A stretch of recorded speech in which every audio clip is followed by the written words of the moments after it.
Hi friends, మీరు ఎలా ఉన్నారు? నేనైతే చాలా బాగున్నాను. ఈరోజు చికెన్ దమ్ బిర్యానీ చేసుకుందాం. మసాలా సామాన్లన్నీ చూపించాను కదా, అవి వేడినీటిలో వేసుకోవాలి. పొంగులు వచ్చేటట్టు మరగాలి. అందులో ఉప్పు గల్లు అన్నీ చూసారు కదా, క్లియర్గా కనిపిస్తుంది. దమ్ బిర్యానీ ఇలా చేసుకోండి, చాలా అంటే చాలా బాగుంటుంది.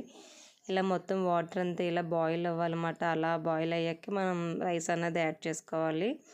కొద్దిసేపు నానబెట్టుకొని రైస్ వేసేసుకున్నాం కదా, రైస్ కూడా అయ్యేలోపు ఇలా మ్యాగ్నేట్ చేసి పెట్టుకున్నాను. చికెన్లోనే ఉప్పు కారం మసాలా అంతా వేసి పెరుగు కూడా వేసి మొత్తం చేశాను అనమాట. ఇంకా షార్ట్ వీడియో చేద్దామని చెప్పి అంత షార్ట్ వీడియోలోనే మొత్తం క్లియర్గా చూపించేశాను. ఇలా ట్రై చేయండి, చాలా అంటే చాలా బాగుంటుంది. మెయిన్ ఫ్రైడ్ ఆనియన్స్ ఉండాలన్నమాట దీనికి. చూడండి, పెరుగు చట్నీ కూడా చేస్తున్నాను నేను. మీకు ఈ వీడియో నచ్చేటట్లయితే లైక్ చేయండి, షేర్ చేయండి, కామెంట్ కూడా చేయండి. ఇట్లా ఒక్కసారి ట్రై చేయండి, చాలా అంటే చాలా బాగుంటుంది. సబ్స్క్రైబ్ చేయడం మర్చిపోద్దు. ప్లీజ్ సబ్స్క్రైబ్ ఫ్రెండ్స్, మీ సపోర్ట్ మాకు